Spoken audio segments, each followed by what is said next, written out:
como anunciado, eu vou falar agora com o Dr. Murilo Gutierrez. Doutor Murilo, um prazer tê-lo aqui conosco. Doutor Murilo, o senhor escolheu uma área que dá o que falar. O senhor palpitante. aí trabalha, palpitante, no direitos humanos. O direito humano é entendido pela massa ou não? Eu acho que não. Temos muitos preconceitos, digamos. Preconceito ou desespero ou cansaço? Eu acho que tem um pouco do furor midiático também, que faz muita desinformação, que trabalha a perspectiva dos direitos fundamentais como se fosse de um grupo de bandidos, digamos, de um grupo que comete deslizes, né, ou transgressões a normas. Mas é uma visão muito reduzida do direito, né? Direitos humanos ou direitos fundamentais, né, que são idênticos, né? Direitos humanos no plano internacional, são direitos reconhecidos no âmbito internacional para todo e qualquer ser humano, e os direitos fundamentais são aqueles direitos reconhecidos no âmbito interno. Então, são faces, são uma dimensão internacional e outra uma dimensão interna. Mas é a mesma coisa, que tem por propósito promover e proteger a dignidade de toda e qualquer pessoa, independentemente de quem ela seja, independentemente de cor, de raça, de classe social, de ter cometido delitos ou não. E o que a gente vê muito no cotidiano midiático, principalmente, né, é uma visão bastante reducionista dizendo que direitos humanos são um movimento para proteger bandidos. E não é. Da mesma forma que advogado não é só para atuar na área criminal, jornalista não atua só na área criminal, psicólogo não é só para doido. Também, direitos humanos é muito amplo, é uma disciplina extremamente ampla, que engloba, basicamente, o direito de liberdade, que todas as pessoas têm, e ainda também uma outra dimensão muito importante, que é o direito de igualdade. Eu sou jornalista, portanto, integro esse setor midiático a que o senhor se refere, e vou defender, e defendo sempre, dentro do contexto até onde eu acho que a gente age, a gente como segmento, estou falando de Brasil, não apenas de Uberaba, até porque os reflexos são maiores mesmo, em termos nacionais, até onde eu acho que tem razão, porque a gente nada mais é do que uma ponte entre a sociedade e os fatos. Né? Mas há sim um despreparo, há sim uma desinformação, há sim uma dificuldade talvez também em lidar com as fontes. E é dentro disso que eu questiono o senhor. Este conceito de boa parte da coletividade com relação aos direitos humanos não se dá também, não digo apenas, mas também por conta dos organismos ligados aos direitos humanos, que normalmente aparecem mais, dão as caras, dão entrevistas e fazem uma defesa acirrada em fatos cruéis, normalmente cruéis, ou de grande evidência junto à população, e normalmente, claro, eu entendo que é a parte mais frágil naquele momento, que é geralmente o acusado. Mas não tem ali também uma família prejudicada? Não tem, de repente, uma sociedade lesada? Tem. E por que esse afinco também? Eu sei que o senhor não é dessas organizações, o senhor é profissional, operador de direito.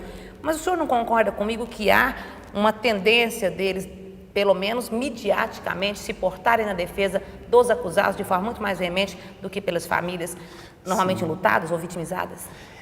A gente não podemos generalizar, né? A gente vê muitos representantes de movimentos em prol dos direitos humanos que são oportunistas, né? Aproveitam que tem aquela visibilidade, aquela comoção, tendo em vista a prática de crimes, e querem justamente dar um realce, muito pelo que eu vejo, uma questão de vaidade do que propriamente preocupado com condições carcerárias. Não que não tenhamos, é claro, mas são raras as exceções. Mas uma das vertentes dos direitos humanos é justamente a preocupação com as vítimas. Mas isso é muito pouco falado. Porque é muito pouco apresentado, brifado à mídia? E nós temos leis de proteção às vítimas, nós temos um aparato normativo belíssimo. Se formos olhar no papel, é maravilhoso. O que a gente vê muita discrepância é no plano fático, no plano da realidade. E o grande embate do direito, o grande problema do direito é um conflito entre a realidade, o ser, e nós temos leis de proteção as mais diversas, e o dever ser, o que deveria ser. O conflito entre ser e dever ser, esse é o grande problema do direito. né? E é claro, e nós temos determinados grupos que são vulneráveis, você citou aí a questão das vítimas, né, dos crimes violentos, né, que não recebem a mesma atenção, né? Mas não quer dizer que não exista, não quer dizer que não exista esse aparato protetivo. Existe, a questão é que não é dada tanta atenção quanto para o lado de quem cometeu os crimes. Sim, e também, aprofundando um pouco mais no nosso tema, direitos humanos, são inegáveis os avanços aí, como as relações homoafetivas, por exemplo. Perfeito. Mas eu preciso, antes do nosso primeiro intervalo, dizer para o meu telespectador que esse moço não tem uma família. O senhor tem uma banca em casa. Como eu disse, o pai foi juiz, hoje é professor, né, da UniUB, de universidade, de faculdade de Direito, isso. A mãe é advogado, o irmão é advogado. Isso é um compromisso com o direito, isso daí foi o senhor decidiu caminhar por aí também pelo que viu o trabalho de seus pais? Há uma influência? Ah, sim, uma grande influência. Eu desde o colegial eu já sabia que eu queria fazer direito, eu sempre gostei de lidar com isso, de ter essa liderança, de querer esclarecer certos pontos. Eu sempre fui muito indignado. Eu acho que o profissional do direito ele tem que ser indignado com a realidade.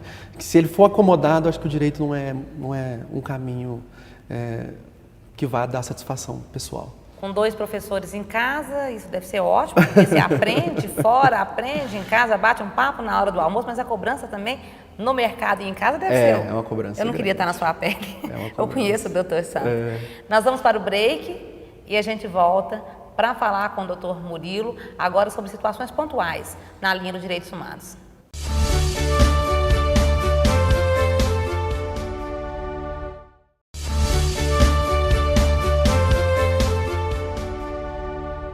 Nós voltamos com seu direito e a presença do Dr. Murilo Gutierrez. Lembrando a você que você pode falar com a gente pelo seudireito@câmarauberaba.mg.gov.br. Dr. Murilo, que trabalha com afinco aí na área dos direitos humanos, o senhor me falou agora mesmo sobre o aparato às vítimas. Eu vou pegar um exemplo, que é a questão da distância que normalmente o judiciário coloca em situações de conflito envolvendo 2 pessoas. Normalmente, os casos mais comuns, maridos e esposas.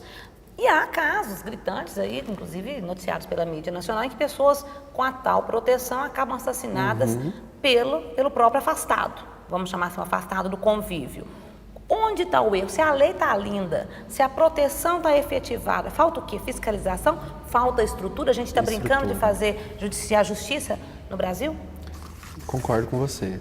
Eu acredito que o grande problema nosso, um problema nosso geral, não é mais de declarar direitos. Nós já temos os direitos declarados. É lindo, né? Artigo 5º, a lei da violência doméstica, você se referiu, a lei 11.340, também conhecida Lei Maria da Penha.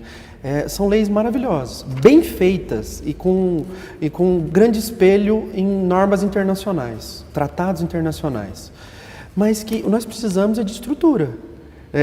Até tem uma frase que é uma brincadeira que a gente fala, chega de ação, queremos promessas. Mas na verdade, as promessas nós já temos. Verdade. Nós precisamos de agir, de ter de fato estrutura para que implemente de fato esses direitos já estão declarados. Declaração de direitos nós temos aos mais diversos assuntos. Todos os assuntos que você for procurar, você acha uma declaração de direitos. O que nós precisamos é de efetivar. E para efetivar, nós precisamos de material humano, de treinamento, de investimento, e que nem sempre isso acontece. Então, a luta de um operador de direito como o senhor que atua nessa área é difícil. É difícil, é para implementar. Os desafios são gigantes. Aí que muitas vezes a gente vai parar no judiciário, porque nós temos uma abertura na Constituição que diz que sempre que houver lesão ou ameaça a direitos, nós podemos ir para o judiciário. E aí que nós temos aí mais de 100 milhões de ações tramitando no judiciário, que também não tem essa estrutura para aguentar tanto litígio, tanto conflito, ou tanta inefetividade de normas, né? E acaba ficando sobrecarregado também. Eu fico pensando, isso, todo mundo sabe disso. Você perguntar de repente hoje para um menino de 10 anos, ele sabe disso. Eu não entendo por que os governos fingem que não ouvem. Eu acho que está em moda dizer que não sabe, mas tudo bem. É uma cegueira deliberada, né? Deliberada. Acho que eles ganham com isso. Ganham com isso. Doutora, ainda falando aí da questão dos direitos humanos, artigo 5º, como a gente comentou, traz lá os direitos fundamentais lindamente, escritos de uma forma quase poética, né? Nós temos aí o Brasil, né, que assumiu há muito tempo a própria Declaração dos Direitos Universais via ONU, Mas a gente tem na ponta disso tudo seres humanos aos quais o Estado diz, olha, você transgrediu, mas você vai ter uma condição para ressocializar, voltar ao seio da sociedade com a dignidade de cidadão que você nasceu para ser. Aí basta uma voltinha em qualquer presídio ou ligar a televisão que você vê o quê? Homens e mulheres enjaulados, crianças também nas casas de ressocialização da infância e da juventude, enjaulados numa estrutura subhumana. Que direito humano é esse? Que distanciamento é esse entre o que o papel aceita e a prática efetiva, de verdade? Eu tenho algumas frases fortes. Pois não, adoro frases fortes. Eu vou fortes. dizê-las. Eu gosto de dizer o seguinte, eu falo isso bastante para os meus alunos. Eu falo, olha, o discurso dos direitos humanos na questão penitenciária é um discurso fracassado. Se fosse de fato um discurso efetivo, nós não teríamos essas masmorras.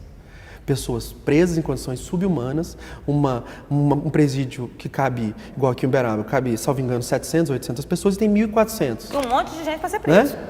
Exato. Ainda, nós temos, muitos me questionam sobre a impunidade. Né? Apenas de 5 a 8% dos crimes são objeto de persecução penal. Então, a regra é a impunidade. Que são mais de 90% dos crimes ficam, o que a gente chama nas cifras ocultas da criminalidade, não são investigados, ou se são, não são objeto de persecução penal efetiva com condenação e tudo. Então a regra é a impunidade. Mas, o que a gente vê na prática? Os presídios estão lotados. Então, até mesmo esse discurso de impunidade é um discurso falacioso, é falso. O que nós temos é uma punição seletiva. E uma outra frase que eu uso que é forte, eu falo, se você estiver com dúvida, vá no presídio mais próximo e verifique. Está cheio de pobres. Mantém os 3 P's? Pobres, Perfeito. prostitutas. 60% da população é negra, da população carcerária. 60%. Segundo dados, né, do próprio Conselho Nacional de Justiça. Que perpassa, então, por uma questão histórica e social. Perfeito. Então, ele é um sistema que reproduz as injustiças sociais. Trabalhar problemas sociais com direito penal é totalmente incompatível. Nós só vamos agravar o problema. Não se apaga incêndio jogando gasolina ou jogando produtos químicos que vão gerar explosões. O Brasil tem jogado. O Brasil tem feito isso. A gente vê isso também nesse discurso de redução de minoridade penal.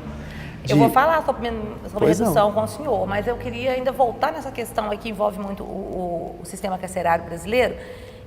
A gente percebe, e não há que se culpar, na minha lógica, a população solta, vou dizer assim, solta ou presa em casa, não sei. Mas com tanta impunidade, com tanta sensação de que tudo vai acabar em nada, com tanta violência explodindo a passos largos, na sua rua, no seu bairro, na sua cidade, uma boa parcela da população começa a achar que é isso mesmo. Não, tem lá, fez o problema, tem que ser preso, não tem que comer, não tem que trabalhar, não tem que ter colchão. Não está se também criando uma cultura do ódio exacerbado em nome de uma pseudo-segurança, de uma pseudo-defesa do humano, esquecendo que o humano, infrator também é humano, e mais que isso, e a gente já vivencia isso em alguns pontos do país, a gente tem exemplos também quase concretos, agora recentemente com a morte de uma criancinha pelos acusados dos pais, de voltar-se ao direito primitivo, de a justiça pelas próprias mãos? A gente vê muito isso, infelizmente. Nós estamos virando um barril? O olho por olho, dente por dente, Exatamente. né? A lei do talião que a gente fala. Realmente, a gente tem que tentar buscar reverter esse processo e não agravá-lo ainda mais. Não se combate violência com mais violência. Isso é um equívoco que está sendo reproduzido diuturnamente, diariamente. Né? E já foi provado por A mais B em países desenvolvidos, por exemplo, se pegarmos países da Escandinávia, como Suécia, Noruega, Finlândia, Dinamarca, eles conseguiram reduzir violência com implementação de direitos sociais, especialmente educação. O que nós precisamos é de educação emancipadora, para emancipar as pessoas, para que as pessoas tenham consciência e para que esse processo de violência seja revertido. Seja totalmente revertido. A educação e o que a gente é uma coisa vê... mais demorada, não tem que ter um remedinho mais rápido Aí enquanto se trabalha a educação? Aí é que está. Nós temos leis que já, por exemplo, punem adolescentes, que punem adultos, mas o que nós não temos é aparato estrutural. No ambiente penitenciário, é um ambiente de ódio.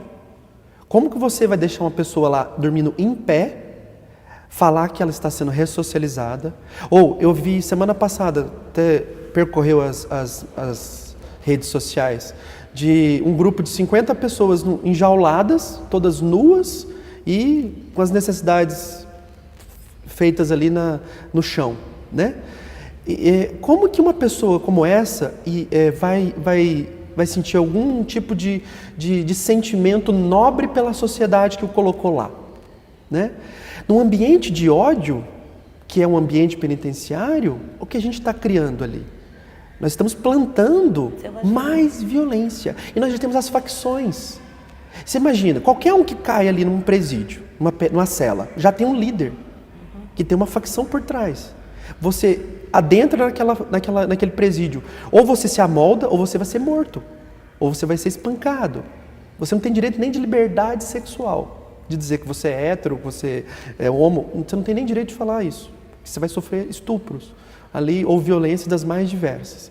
Então, é um ambiente extremamente violento. E lembrando o seguinte, não existe prisão perpétua. Um dia essas pessoas vão ser colocadas em liberdade. Quais pessoas nós vamos colocar depois em liberdade? Pessoas nutridas de ódio ou pessoas, de fato, que estão ressocializadas? Né? Doutor, há um paradoxo aí, o senhor falando me faz pensar. Eu realmente não estou conseguindo achar a linha de onde nós vamos conseguir consertar isso. Mas aqui, o senhor me diz assim, e eu concordo, numa situação subhumana dessa, o sujeito, o cidadão que está lá, ele vai desenvolver mais ódio quando ele voltar para a rua. Teoricamente, vamos para o nosso telespectador entender, ele vai querer, tipo assim, tô nem aí para vocês, eu vou mais continuar aprontando. Mas, por outro lado, se a situação é tão ruim, eu sei que isso não é uma pergunta que deve ser direcionada ao senhor, mas nós estamos num bate-papo informal, isso deveria ser até por um psicólogo, talvez, um psiquiatra. Mas se é um lugar tão ruim, e eu sei que se eu voltar e não melhorar, eu vou voltar para aquele lugar que eu detestei, que não me fez gente. A maioria apronta. Boa parte volta. Aí o senhor pode me dizer, e realmente, não, mas não tem condições, ninguém quer empregar. Que balaio de gato é esse? É um problema extremamente complexo e a gente tem que tomar um certo cuidado. Eu tento sempre conscientizar meus alunos com relação a isso. Se o problema é complexo, nós não podemos ter soluções simples ou simplórias. E o primeiro passo para a gente propor uma solução é detectar os problemas. Esse é o primeiro passo. Vamos pegar igual na medicina mesmo. Você não consegue a cura de nenhuma doença sem antes detectar quais sintomas você tem. O diagnóstico, né? Vamos detectar quais são os sintomas. Então esse é o primeiro trabalho que tem que ser feito. Quais são os problemas? E tentar, obviamente, a partir daí, ponto por ponto, tentar solucionar, né? Teve um estudo na USP muito interessante, ela tem uma tese que ganhou um prêmio de melhor tese na USP.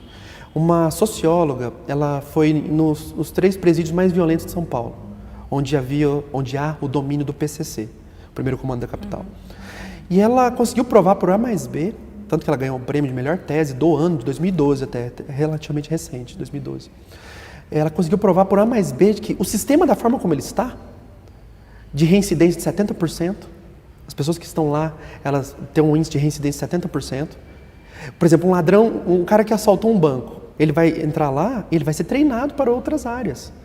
E a habilidade que ele tem de assaltar bancos, por exemplo, ele vai ter que ensinar os outros ali que estão naquele presídio. E caminha muito mais rápido que o judiciário, Exato. Né? Aí que está o problema. Ela detectou que o sistema, da forma como ele está, ele vai só fortalecer o PCC. Essas facções criminosas vão se tornar cada vez mais fortes. Porque toda hora está entrando gente.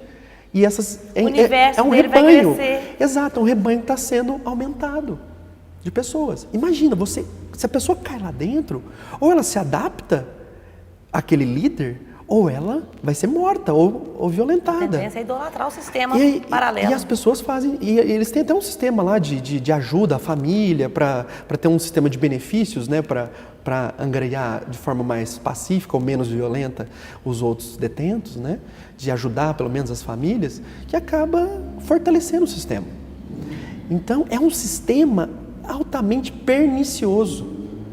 ele vai se fortalecer. E aí que vem a sua pergunta, a sensação de insegurança aumenta entre todos nós. Porque a gente vê que o poder dessas facções estão aumentando, o aparato policial não está sendo reposto a contento. Se pegarmos, por exemplo, o número de policiais que nós tínhamos em Uberaba há 10 anos atrás, eu tenho vários alunos que são da Polícia Militar, da Polícia Civil.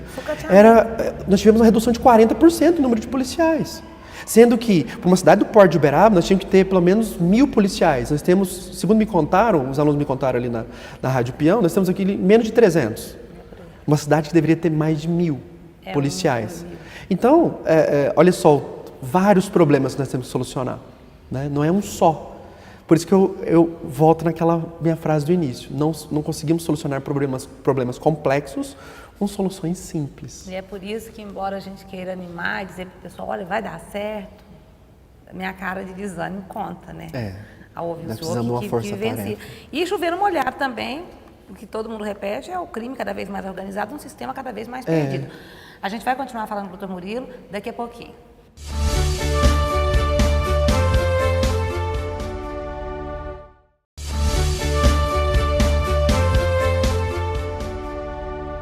Delícia conversar com o Dr. Murilo Gauthier, que fala aí uma linguagem que com certeza o nosso telespectador entende e de assuntos que estão aí sendo comentados rotineiramente em qualquer canto dessa cidade e desse país. Doutor, ainda na linha dos direitos humanos, pegando um segmento, agora o segmento da mulher. Nós tivemos a Maria da Penha, a Lei Maria da Penha, e agora, mais recentemente, o que a gente tem chamado, entre aspas, naturalmente, de feminicídio.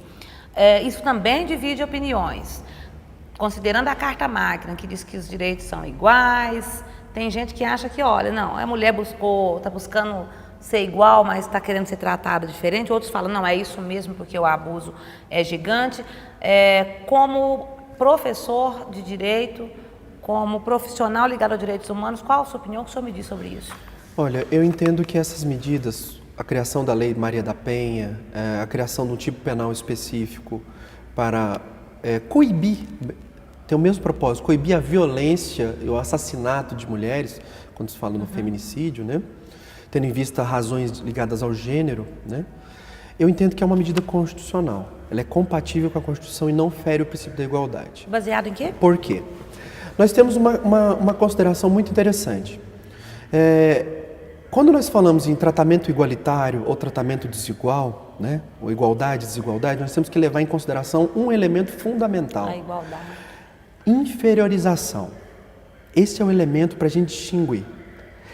A mulher, com relação ao homem, no plano físico, no que tange a capacidade física, né? Tanto que ela é uma lei que coíbe a violência física, tanto que ela é chamada lei de violência doméstica, o feminicídio, né?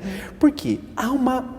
O feminicídio também por causa do assassinato de mulheres. Sim, cada vez mais porque há uma proeminência, né? Há uma nítida vantagem física do homem face à mulher. A própria força. Exatamente. A proeminência, essa grande vantagem física, aí eu estou deixando bem claro, física apenas, do homem face à mulher, gera uma inferiorização. A mulher, no que tange ao plano físico, ela é inferior ao homem, somente no plano físico. Então, Como a lei só protege essa inferiorização física da mulher, coibindo violências por parte dos homens, eu entendo então que ela é uma medida constitucional, ela promove a igualdade, dando um tratamento distintivo. Por quê? As mulheres são diferentes dos homens no plano físico. O homem tem essa vantagem física e abusa dela. Tanto que a gente vê inúmeros casos de agressões e até culminar em morte, né? Tendo em vista essa grande vantagem física. Verdade. Eu até brinco com os meus alunos, por exemplo, eu sou um cara que pesa mais de 100 quilos. Eu provoco eles, eu falo o seguinte, olha, eu sempre procuro assim a menina mais magrinha, mais raquítica lá, eu te pergunto para ela, quanto você pesa? Ela fala, 50 quilos, 50 e poucos quilos e tal. Eu falei assim, você imagina um cara do meu tamanho, de 1,80 m, com 100 quilos, te dá um soco, o que vai acontecer com você? Né? Então, é óbvio que há uma vantagem física do homem. Temos mulheres que são malhadas, que fazem artes marciais, mas é a exceção. Não podemos tratar a exceção como regra. A regra é, o homem tem proeminência física. Os homens eu espero que tenham entendido agora, esses aí que acham E que é não, por isso. que tem homem querendo que já está ser incluído na Maria da Penha. Se fosse adentrar O contrário. se fosse falar de critérios intelectuais ou de capacidade, aí óbvio seria inconstitucional. Seria inconstitucional. Porque não há desigualdade. Não há. Aí temos que tratar igualmente, sim. No plano das capacidades, no plano do reconhecimento de direitos, de fato temos que tratar igualmente. Agora, este elemento, tanto do feminicídio quanto da Lei Maria da Penha, é proteger essa inferiorização física. Como esse é o propósito da lei, ela é uma lei constitucional. No meu entendimento. Perfeito, doutor. E a gente aí falando então desses, quer dizer, já temos avanços, ou seja, na linha dos direitos humanos, e que tem funcionado perto de outros e até razoável, né, doutor? Avanço. Um outro avanço é com relação ao reconhecimento das relações homoafetivas. Inclusive, aí a gente já tem, né, quer dizer, casamento, divisão de patrimônio, a possibilidade de adoção, né, de como um núcleo familiar novo, mas normal, vamos dizer assim. Mas as pessoas da sociedade, culturalmente ainda preparada, criada para ter o homem e a mulher como o casal perfeito, ainda, embora ache normal o amontoado de gente vivendo em condições subhumanas nos presídios, se assusta com um beijo gay, homossexual, homens ou mulheres, na telinha da TV. E aí? Bom, vamos trabalhar em duas perspectivas, liberdade e igualdade. Liberdade. O que o direito nos diz acerca de liberdade? Todos nós temos o chamado direito de ter as nossas escolhas existenciais respeitadas por todos. Se eu gosto de amarelo, se eu gosto de vermelho, se eu gosto de carro, se eu gosto de moto, se eu gosto de beber vinho, ou se eu não bebo, né? Se eu sou vegetariano, se eu sou carnívoro, são escolhas existenciais. Da mesma forma, se eu sinto atração por pessoas do mesmo sexo, ou se eu sinto atração por mulheres loiras, altas, esbeltas, cada um tem a sua escolha existencial. E o Estado ele não poderia interferir nessas liberdades individuais. Cada um tem o seu projeto de vida, cada um tem o seu projeto de felicidade. E aí entra, né, o direito à liberdade, o direito à privacidade. E cada um sabe onde o sapato lhe aperta, né? Então não poderia ter essas intervenções, seriam totalmente indevidas. O que a gente vê são influências religiosas, né? A religião querendo influenciar no modo de vida, né? Aí é que está, o nosso Estado brasileiro também é considerado um Estado laico, não professamos uma religião oficial, né? Da mesma forma que eu tenho o direito de ter a religião X, Y, Z, eu também tenho o direito de não ter. Da mesma forma que eu tenho o direito de ter as minhas escolhas existenciais, né? O Estado também não pode interferir nisso. A liberdade de expressão também engloba isso, né? Também engloba o direito que eu tenho de me relacionar com quem eu quiser. O direito que eu tenho de me casar ou de permanecer solteiro, né? Então são liberdades públicas e estaria protegido nesse âmbito de atuação, né? A união homoafetiva. Numa outra perspectiva, o da igualdade, que é o que vem sendo reconhecido, inclusive pela nossa mais alta corte, o Supremo Tribunal Federal, reconheceu o direito de igualdade dos casais homoafetivos ou homossexuais com os casais hétero, né? Se formos pegar a Constituição mesmo, o artigo 226, lá fala de o casamento de união entre homem e mulher. Se formos pegar o Código Civil também, né? Ou seja, há uma dominação hétero. Mas é importante a gente dizer também de quando são esses códigos, né, doutor? Exato. A Constituição é de 88 e essa Constituição nossa, que é chamada de né? norma maior, é uma Constituição relativamente jovem, né? Ela também tem um dispositivo extremamente importante, que fala da proibição de toda e qualquer forma de discriminação. Está lá no artigo 3º. E no artigo 1º fala da promoção e proteção da dignidade das pessoas. Então, se a Constituição proíbe toda e qualquer forma de discriminação, vedarmos as uniões homoafetivas ou o casamento homoafetivo seria uma forma de discriminação. Então, seriam atitudes incompatíveis com a Constituição, né? O que as novelas estão fazendo, nada mais são do que reproduzir a realidade. Retrato da rua. A realidade sempre existiu. O que nós tivemos é que os homoafetivos, eles eram invisíveis. O grande dilema da população do povo LGBTT, né? O povo homoafetivo, que sente atração por pessoas do mesmo sexo. O sofrimento era muito maior, o sofrimento humano, né? O grande dilema, eu penso, que deve ser o seguinte: eu vou ser feliz, ou seja, eu vou me unir à pessoa do mesmo sexo, seguir a minha natureza, né? Ou eu vou seguir os ditames da sociedade, o que a sociedade quer que eu seja. Olha que dilema. E um tempo atrás completamente alijado, então um sofrimento terrível. Exato. Por preconceito. Doutor, o nosso tempo está acabando e você tem um livro que você trata justamente da diversidade. Justamente isso. Direito e diversidade. Pode continuar o seu raciocínio, já entrando um pouquinho nessa Exato. obra. O assunto ele é bastante complexo, mas em linhas gerais eu acho que eu tentei trazer aqui algumas das ponderações. Eu trato dessa questão da liberdade e igualdade. E que todos nós, seres humanos, temos como necessidade de reconhecimento dos direitos. Apesar de todos sermos seres únicos, não tem ninguém igual a ninguém. Né? Mas todos nós somos iguais em inteligência, é claro que uns em maior ou menor medida, sensibilidade e comunicação. Isso é o que nos torna iguais. Inteligência, sensibilidade e comunicação. Em maior ou menor medida, é claro. Mas, fora isso, todos nós somos diferentes. Individualmente, aí que eu falo das escolhas existenciais, e ainda temos um plano coletivo. E a grande função do direito, que não permite discriminações e que visa promover e proteger a dignidade de todos, né? A grande questão do direito é reconhecer essa diversidade que nós temos. Então foi basicamente isso que eu tentei tratar no livro. Parabéns, doutor. Eu sei que os meninos, a minha produtora, a jornalista Edlamar, vai brigar comigo, o Félix e o Marcelinho também, mas eu vou fazer uma coisa que eu ainda não fiz com nenhum dos meus entrevistados. Eu vou te jogar uma questão e o senhor vai falar em 3 palavras no máximo, promete? Tentarei. Prisão perpétua. Inadmissível. Pena de morte? Também.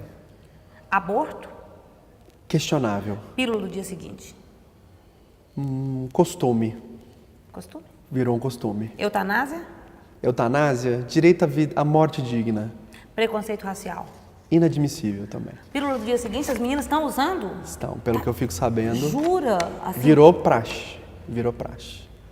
Eu tenho muitos alunos de 17, 18, 20, eles acabam, pelo menos...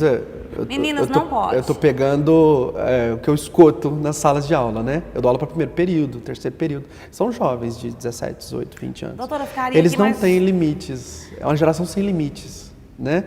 Então essa geração, eu até brinco, é a geração passarinho, né? A gente estava até conversando. Conta pra gente o que é essa geração passarinho. Ou seja, é uma geração sem limites, que foi acostumada a ter tudo na mão e ver... Você defende limites? Você é quase passarinho dessa geração, você tá novo, eu não sou. Mas você é. É um assunto complexo, Doutor, eu ficaria horas falando com o senhor, não te conhecia, muito prazer. Muito prazer, foi uma grande honra. Quero te agradecer novamente prazer. E deixar os nossos microfones para suas considerações. Foi uma grande honra estar aqui, eu te agradeço muito o convite. Falar do assunto ligado à promoção e proteção de direitos humanos, falar de dignidade humana, é um assunto tormentoso, ele gera controvérsias, não é um assunto simples, não é simples. Igual esses temas que você fez no bate-pronto aqui, né? São assuntos extremamente palpitantes, eu fico discutindo isso com os meus alunos o semestre inteiro. E ainda faltou te perguntar, porque antigamente falava-se muito de arbitrar, exageros cometidos por policiais. Sim, teríamos temos horas demais. É inesgotável. É inesgotável. E eu te quero aqui de novo. Eu estou à sua disposição. Muito obrigada. Tá? A gente volta na próxima semana. Foi um prazer estar com você também.